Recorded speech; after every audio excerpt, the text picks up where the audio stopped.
GPT-5 is now available inside of Cursor, and today we're going to have a first look at how to get this set up inside of Cursor because it is now available over the API. So you're going to probably start hearing this model, GPT-5 Codex. It's also going to be available on all of your favorite IDEs, and it's probably going to be available in Windsurf and all these different places because now OpenAI has allowed access for basically their partners to be able to deploy this and make it available. And one of my favorite things about using it inside of Cursor or just using GPT-5 Codex in general is the Codex model is incredibly intelligent at coding and following instructions. And for those who don't know, I've been doing a lot of feature development right now and kind of shipping some apps. And I have this documentation technique that I really like to use that will basically define the features and make sure that we can kind of ship these products in these different phases. That way that when these AI agents start working with them, it can actually follow those different instructions. And it turns out, not only is GPT-5 really good at following them and not hallucinating or gaslighting me to say I'm absolutely right, the Codex model is kind of taking that agentic step a lot further in all the benchmarks and so forth. And so what's going to be really interesting about this test today that we're going to go ahead and take a look, if you want to just go ahead and get this set up really quickly, you just go to this little gear icon at the very top right. It should already be enabled for you by automatically, but just go to the models section here and then just type in Codex. Once you type in Codex, make sure that toggle is enabled. And then now we're going to actually have it available as part of the agent. So in here now, if I go to this little agent, in this dropdown, we should be able to type in Codex and then boom, there it is. Now it's available. So let's go ahead and take a look at the specs that currently are available here for this model. I think it says, if I hover over it, sometimes it tells us the tooltip as far as like what the model's like context window is and everything. And it should be a 272,000 token context window. And so this should be pretty good for daily use. And what I'm going to go ahead and do is I'm going to see if I can actually ship a feature with it really quick. So what I have currently right here is this app that you upload a photo, and what it does is basically kind of transforms the photo into like this 2D anime style. It's called the Anime Studio. And so I'm kind of rebranding it to the Anime Studio, and it's set up with clerk authentication and also set up with Convex as far as the database and all that stuff. And so this model should be really good at following some instructions and making sure that we're able to kind of get this thing set up. So one of the features we have here is that people are able to upload their stuff, but the people themselves are not able to delete any of the images. They can actually share it with friends, but no one can actually do a deletion. So like once it's on here, it's pretty much permanent in the gallery and public gallery and stuff like that. So I thought it'd be kind of fun to maybe see if we can kind of do this type of feature here while taking advantage of this new thing. Another thing that I wanted to do is see if I can take advantage, if I have a little bit of time, since we're just doing a first look, is yesterday I had this girl on, and she basically took us through a whole like design thing. So if you want to check that out, it's called Design with V0. It's yesterday's live stream. It was like pretty much a masterclass in how she uses 21st.dev to get those designs as far as inspiration and put them in. And one of the advantages of the 21st.dev is you can get something that looks really, really nice like this. And then as soon as you get it in here, you can actually copy the component or copy it into V0, or you can also copy it into Cursor. So we're going to test that out with GPT-5 and see how it behaves. For those who don't know, Cursor got some new branding on their website, and they also have like a new logo, which is pretty cool. But yeah, without further ado, let's go ahead and start getting into some coding stuff. A big shout outs to Codex, who's dropping in here as far as a tech friend as well, number one, dropping in, all the folks who are currently tuning in. I really appreciate you guys coming in and dropping some of the comments, also like sharing it as well. So this is kind of testing my new setup here. And what I'm going to go ahead and do first is I want to see if I can actually look through my code and create a plan. So let me go ahead and set this up really quick here. I have this documentation, whoops, and I have an agents folder, and I have this here. Okay, so I'm going to just drag this in there, and I'm going to say, I want you to help me create a feature where users should be able to delete the images. Right now, when people upload the images, no one is able to delete them. And sometimes people upload one by accident and they don't want them to be deleted. So I want you to review my code, and I want you to generate a plan so that we can go ahead and tackle this according to our documentation rules. And cool. So this is going to now be sent over to GPT-5 Codex. And I'm just going to go ahead and send this along here. And so what I'm looking for here is I want to see how fast this model moves inside of Cursor. And then one of my favorite things about Cursor's like harness per se, or Cursor's agent, is the fact that it's has a lot of already stuff that's hooked into like file system. They're running their own like custom ML models. They're doing a lot of stuff behind the scenes, and they've continued to improve it significantly. And I've noticed that just from using even Claude Sonnet and other types of models as well. And I've really been super impressed. And I actually like using the GPT-5 model inside of Cursor. The other thing that's really great about Cursor is like their web search. So their web search is really, really good. And so whenever you're doing any web searching, it doesn't just curl the actual websites. I think they have some other indexing that they do as well. And then also you can add documentation indexing. So while this is going, I'm going to show you really quick. If you go to down here where it says documentation, oopsies, sorry, indexing and docs. If you go into here, there you can add a file to be indexed, and then you can reference it later on. And when you click this little thing, it'll actually show you it indexed 232 pages. And so that's super duper handy. And this is going to be like, this is basically part of Cursor's, agents type of network. So you want to have something that's really strong like this that can kind of tie into things so that it can, do that type of work for you. So right now, what it's doing is just searching through my code base to look for these different methods, and then it's going to draft an implementation plan. So there's a couple of things that I can do here. What I just did is something that I'm starting to like discover for myself. Cursor has these custom modes you can add. And so I can make one specifically for generating plans or do like a planning mode. This is like one of my favorite features that I was using in Claude Code. So in Claude Code, I would just shift tab 2 times and I would switch to planning mode, and I would basically have this exact conversation saying, I want to implement this feature, go ahead and like basically generate a plan for this. And more often than not, whenever you generate a plan before you generate the code, you're going to have really great reliable output from the models because it already has all of the context it needs. And so once you have the context that's already in the chat, it's able to surgically then go in to do that implementation. And it's easier to verify also like the outputs of things. And then another thing too is that you're leaving less chance for the model to kind of make up new code if it couldn't find the files.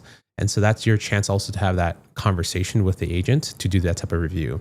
And so I want to see if we can actually change this over to their new agent mode. So in the settings here, if you're not aware, you can actually go into where it says beta. And if you do have early access, you should be able to turn on the agent window. And so with the agent window, what that does for us, I'm going to show you real quick. I do Command E, it pops out a whole new interface, and we're seeing the new agent window in progress. And so what's cool about this is that you can actually see it like kind of, it's currently running in the editor window. If I kind of close this out here and I go in here, I should be able to, oh yeah. So as soon as it's done running, we should be able to pull it back into this new agentic view.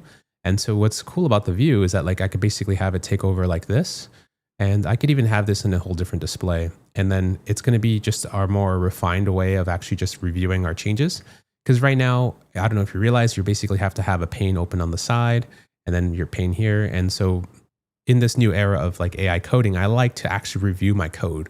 I like to see the outputs that the model's going. I like to see what direction it's going, especially in the planning phases, to making sure that it's going to output the stuff that's correct for me.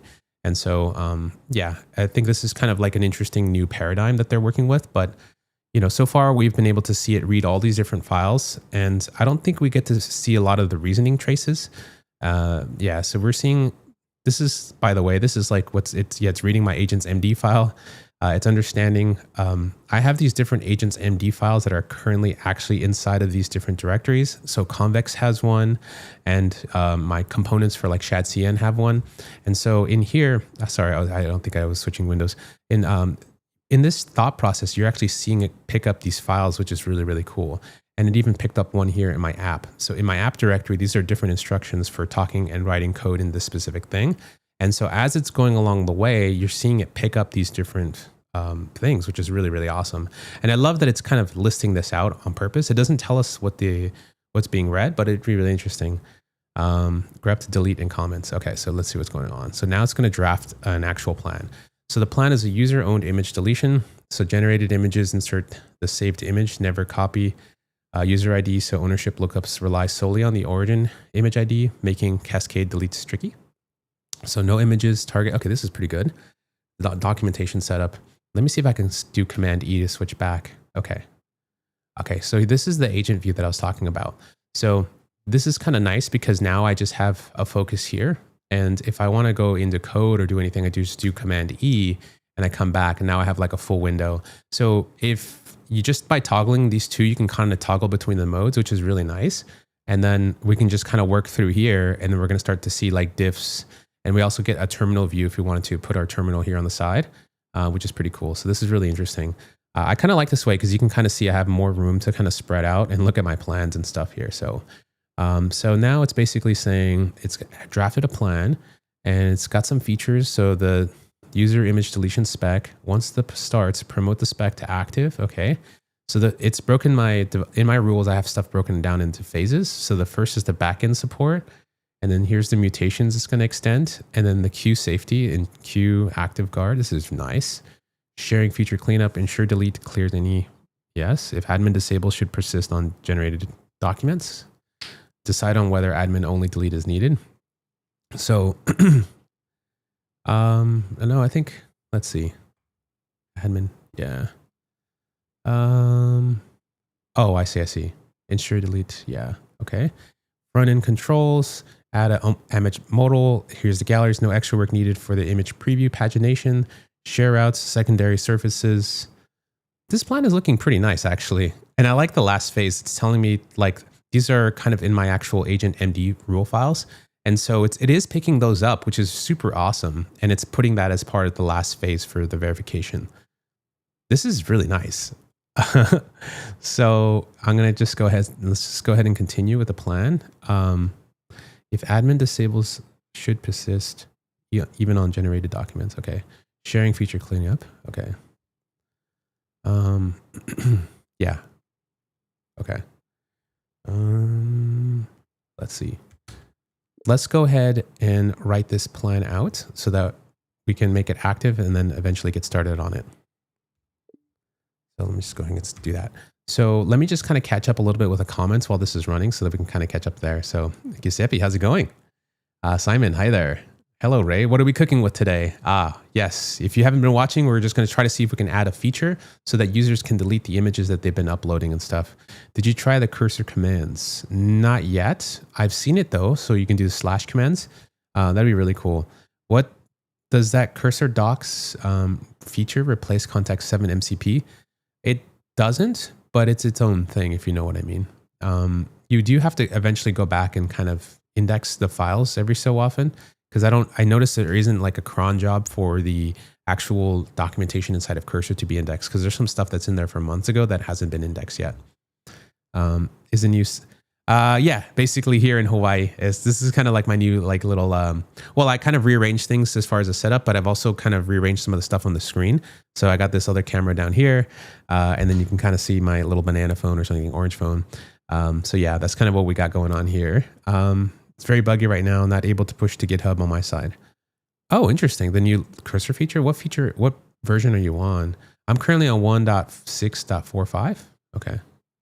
So it says now the plan is ready. So I'm going to do Command E to go back and I should be able to see my new plans over here. So this basically generates a progress file.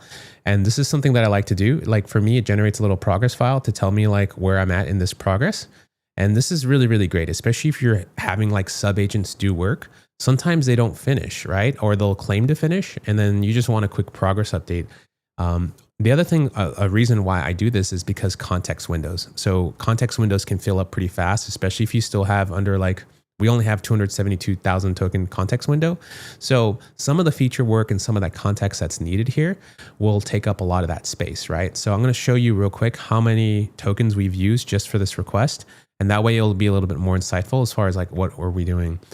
So at the very bottom here, you'll see in this little agent window, it says it's used 26% or 72,000 tokens out of 272. So once we get closer to that 50% mark, the reliability of most agents kind of really starts to fall down the pipe there.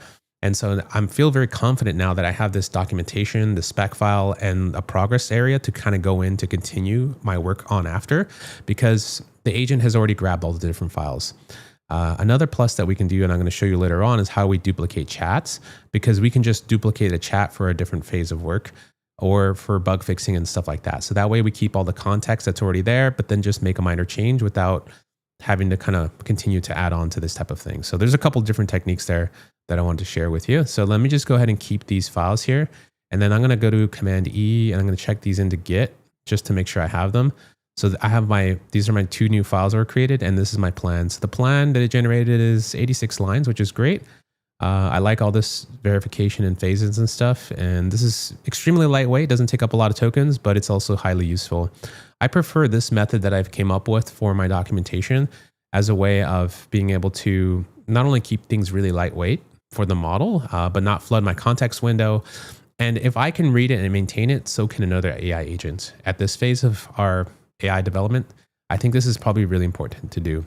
So what I can go ahead and do is I'm going to try an experiment, I'm going to see if I can actually, I think it could do everything without taking up too much tokens, because it has so much already loaded in the context with all these different files and rules and stuff.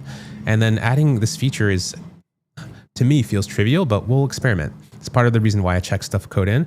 And the other part of why I love Cursor is the fact that it has this checkpointing system. If something happens, I can always restore and go back and then just open up a new chat and just say, let's go ahead and start again. Probably the coolest feature inside of Cursor, but yeah, let's go ahead and do that. So I'm gonna say, let's go ahead and proceed with the implementation. Okay. So it's gonna do its thing here. And we can see this is currently what the agent's currently working on. I hit this little window here, this collapses it. And this is really, really nice. I like this experience to work with this like agent UI window, because like you can keep the stuff there, keep following along in the chat, and just kind of closely monitor what's going on. I find it's really, really cool.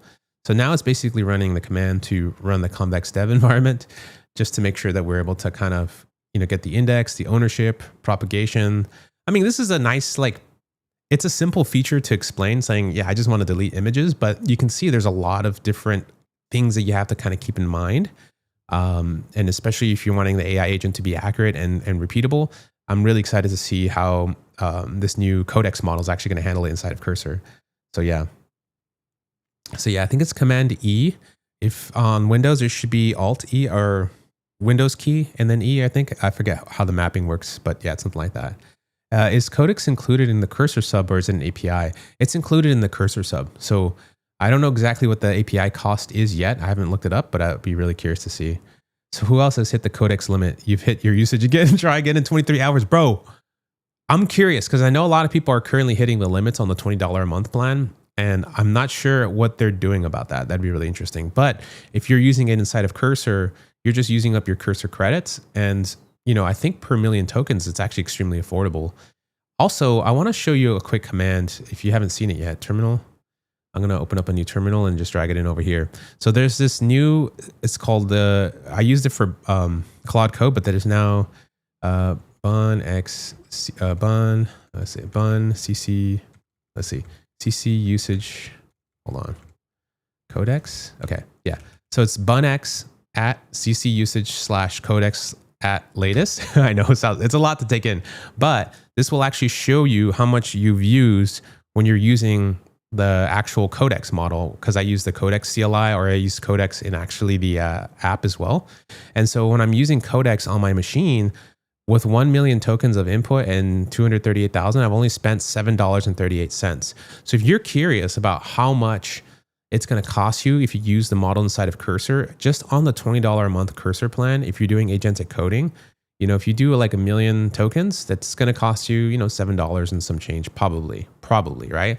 There's all these varying costs in terms of like that. If you do the fast requests, obviously you're going to eat this up two times faster, and so forth. So just kind of be wary. This is like the GPT-5 Codex. And I was like, hey, this is, if this is similar costs than what Cursor is charging, and I know they have like a limit. So if you're paying $20, you'll get probably $40 in compute and so forth. So I think that'll be really interesting to see how that will work out. Yeah, let me actually put that in the chat again, so that way you have this. So let me show you what this looks like. Let's see. It's this command. Oops. So we're letting this run. This is really fun. Okay. And there we go. So you'll see this command if you haven't had a chance to do that. So if you run that command, that'll basically give you the usage, and you may have to install bun globally. You can do npx instead of bunx, and that way what's up. Yeah. Camille right now, I currently don't. I'm in the process of making it, but actually this is something that I'm currently doing for my one-to-one. So if you don't know, I'm actually doing a one-to-one intensive session. And so for those who are interested, you can kind of check it out. I'll show you right here, rfr.me/1337. Let's see. So in this one intensive right now, I only have room for 2 more people. And so what I'm going to do is just work with you one-to-one, because I'm still kind of refining this workflow, and I want to make sure that it's kind of repeatable for a lot of people. So for 5 days, basically I'll sit down with you, and if you're stuck like basically in a loop with your AI coding and you're not getting the results that you want, this is probably something that you want to sit down with me one-to-one work with. And so I basically spread this out over 5 days, and we kind of debug what's kind of broken about your AI coding stuff, and like how you actually build like a system to, control your stuff, and like how you create this documentation workflow. So in day 2, that's kind of where I cover that, once we understand what you're trying to accomplish. And then, I'll get this documentation system and kind of making sure that we can kind of repeatedly generate features, fix bugs, because for me, I get extremely better results, especially with GPT-5 Codex, if I have a really lightweight system like this that can take my ideas, put it down to paper, and copy that over. I actually prefer this methodology over using Claude Code's plan model. Claude Code's plan model does get you pretty far along the way, but it doesn't get you at the level of detail that you really want for implementing a feature and doing this phased work, because the phased considerations are extremely important. But I don't have to sell you on that. I think you've seen this over and over again, but this is something that I'm kind of like doing all the time. I also find it extremely valuable to get that feedback. So this is a premium plan because I'm sitting down with you as an intensive, and this will pretty much only work in these time zones here because I'm operating from Hawaii time zone. So if you're in the other side of the world, it'll probably be like extremely late evening or early morning if you're on that.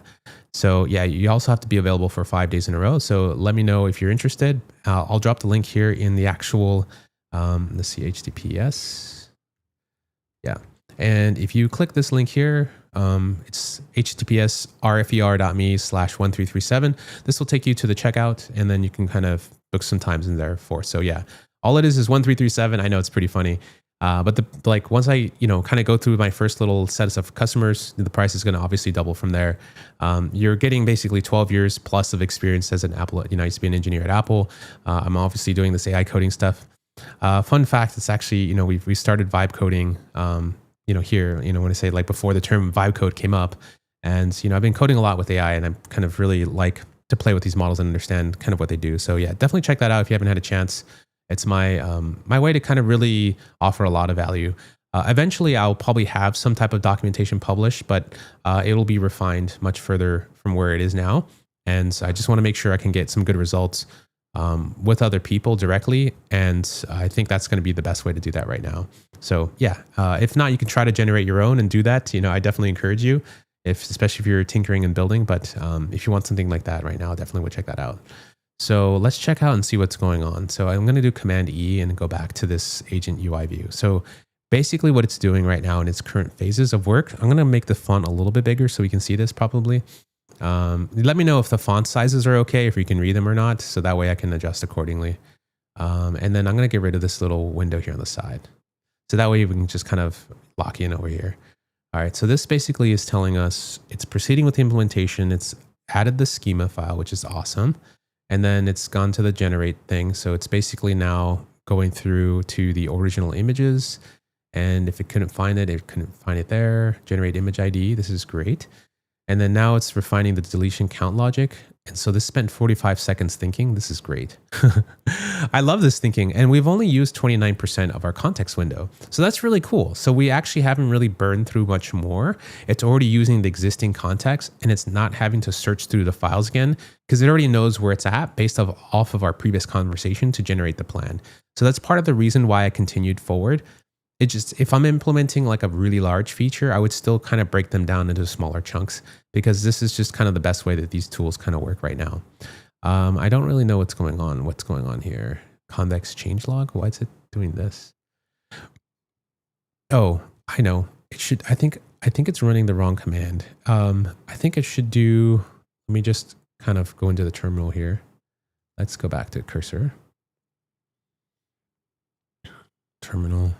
Okay. Let's see. Bunx, no. Bunx convex dev-h, oh, dash once. I think it's a type check enable. Once.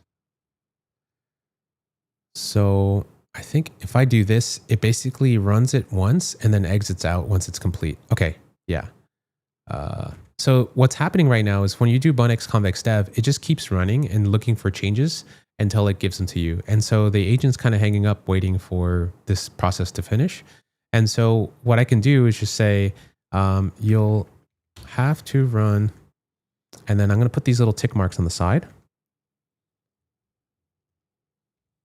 as an agent, because that'll stop the process when it is complete. Otherwise, it'll keep running. Okay. And then, so this is currently queued, and what I'm going to go ahead and do is submit now. So that way it cancels this process, and then it will take this in. And so that just gets the agent to move forward. It's pretty much just hanging on myself, if you know what I mean. So, okay, cool. Awesome. So now it's actually running the command, and that's how it's going to, you'll see it do its thing. It's going to exit just like it did here, and then it's going to keep going, which is cool. So yeah, cool. This is it here. And so this is the cursor process that's actually running here. And then we're kind of seeing it there. And then now it's planning the next move. Have you tried GitHub Spec Kit for creating the spec? I've not tried it yet. I've looked into it, and I'm still refining my process. A lot of my process is based on like how I see the model behave. And a lot of times I'm trying to understand like what problem am I solving?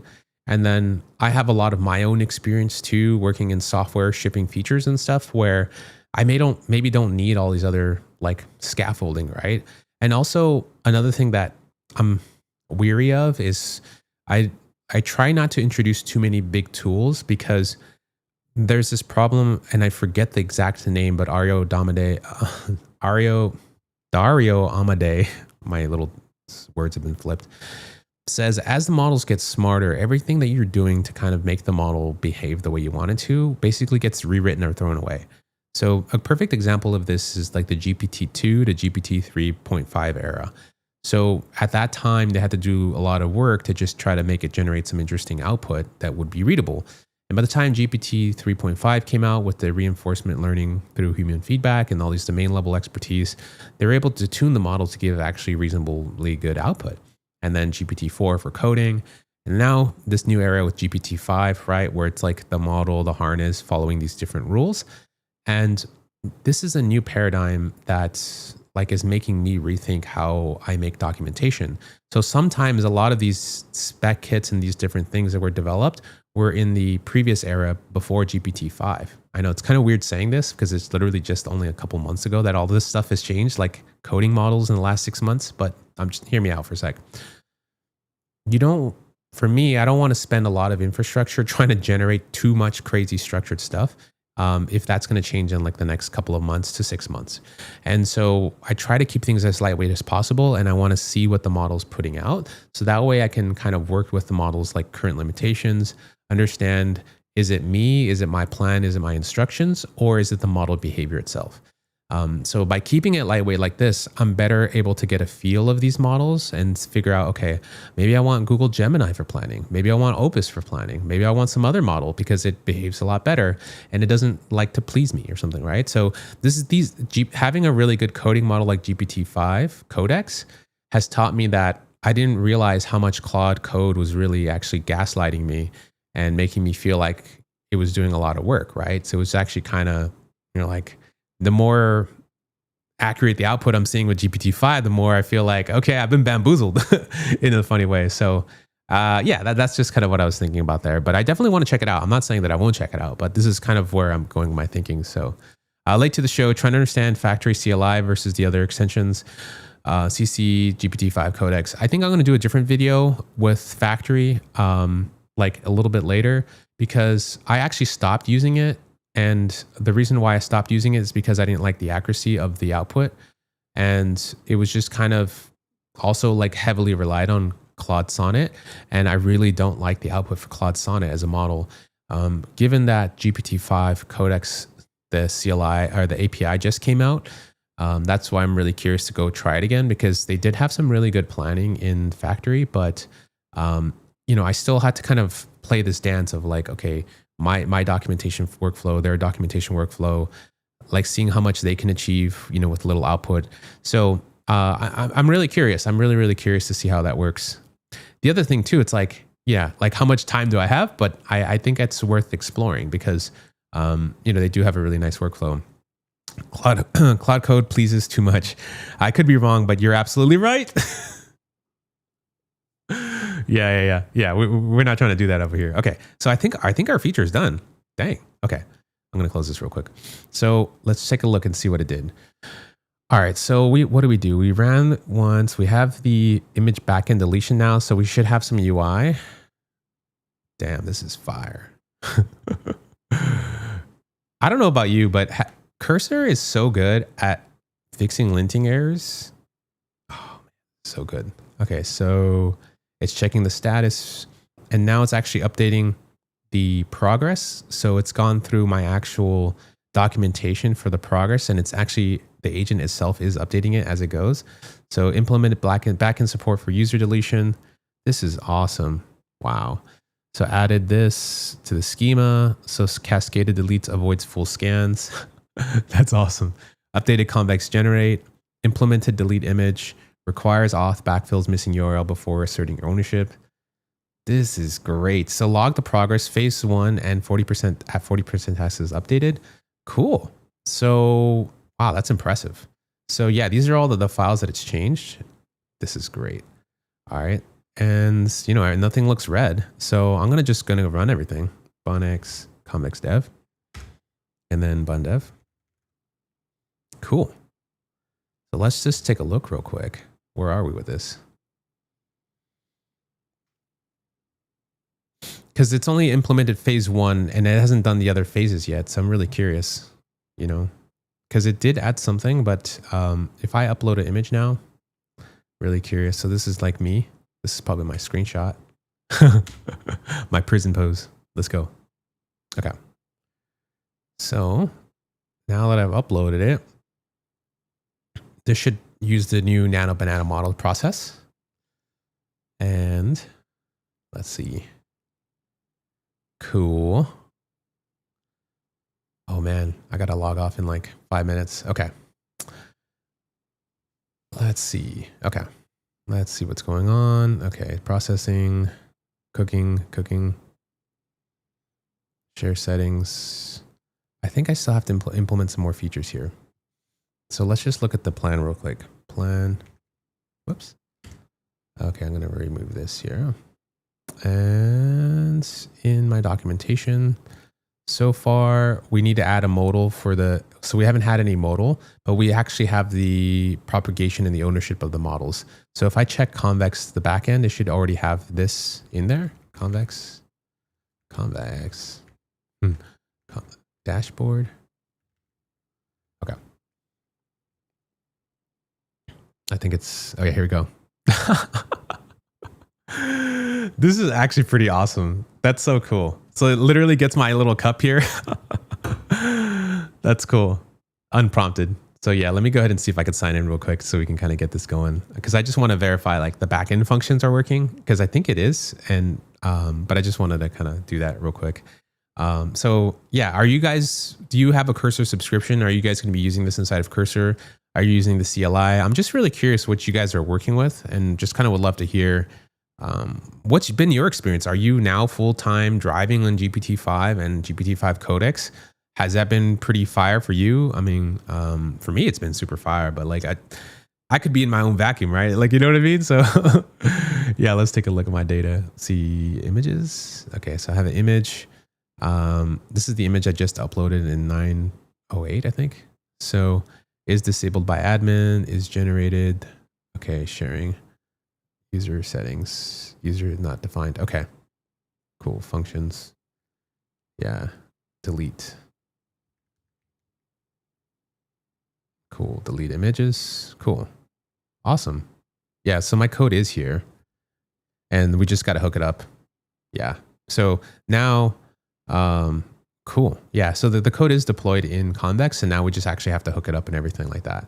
So the next phase of work, part of the reason why I do these phases is just to make sure that the agent can fix its own loops and make sure that the first phase is complete. Because once you have the backend stuff complete, now we got to work on the UI, the modals, and those types of things. And that's probably when I can either duplicate the chat and work on it there, or I can just continue the chat in the same conversation.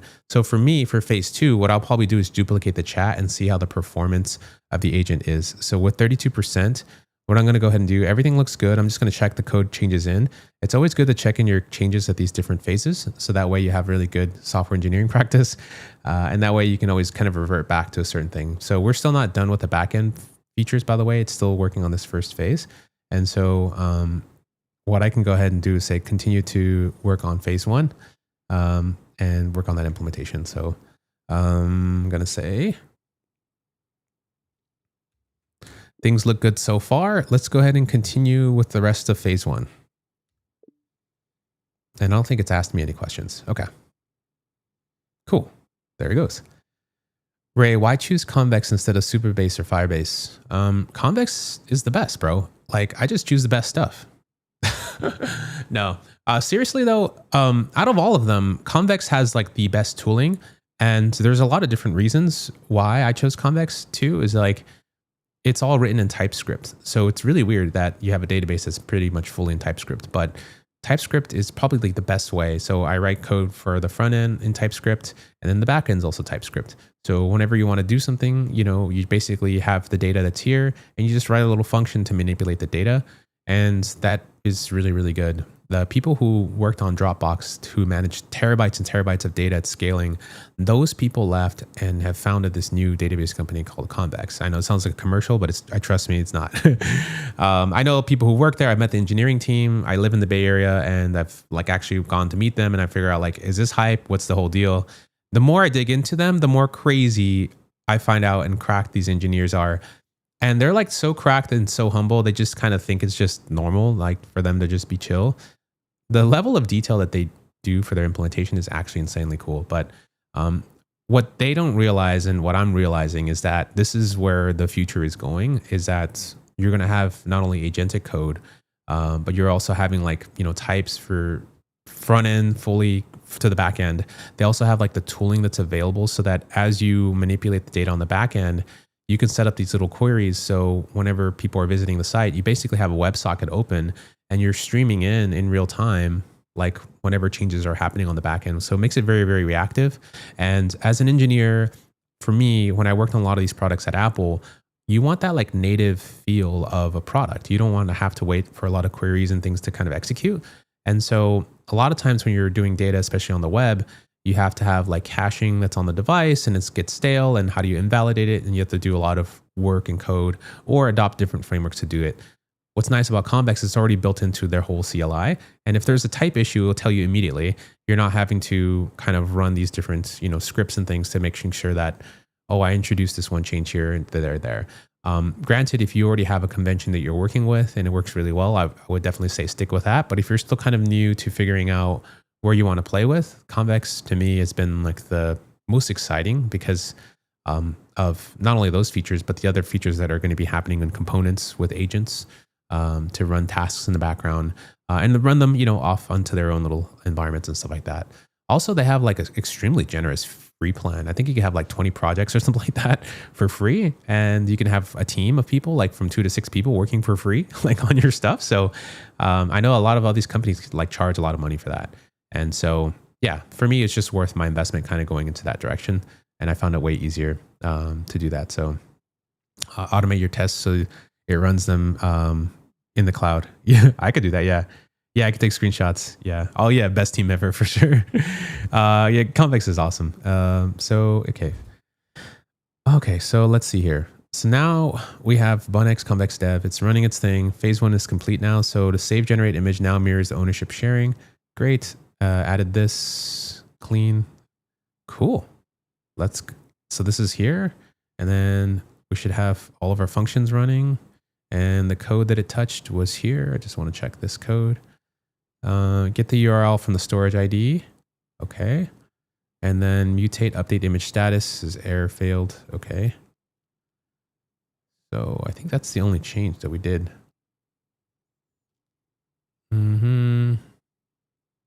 Implement delete image mutation with cascaded storage cleanup. Okay. Got it. Shortcut Gemini mutation paths when originals are missing. Let's see. Okay, original. Update image status. If not, base image URL. Get the URL. Load. Fetch image base URL. Prefer. Okay. Cool. Okay, let me just thing here. And let's go ahead and start work with phase 2. Let me go back. So now mirrors ownership sharing and safely skips when originals disappear. Yeah, that's the problem we had before. Okay, cool. Please start the work with phase 2. So this is really curious. I'm really curious because I have to head on out soon, but because I got to get the studio all cleaned up before my house is going to get the deep clean right now. But I want to see if we can get a quick modal or a quick UI. I want to see how fast it can generate this. So I didn't try moving Convex on a project that started with Supabase. Is it possible? I think there is a walkthrough guide, but I haven't done this myself. Yeah, it'd be interesting. Have you tried the Convex MCP? You know, I use it, but here's the thing. All the code for Convex is in your app. So a lot of things that you reference or things that you will need are actually all in here. So if you need to reference, like the only reason why you would use the MCP is to grab data from the database row or to check a certain thing or a configuration or something like that. And I do find that useful like certain times, but you also have to be context conscious because one time I had a file that blew up the whole context window just with one file that was in my, because I had like a 4-hour transcript in there and that just ate up the context.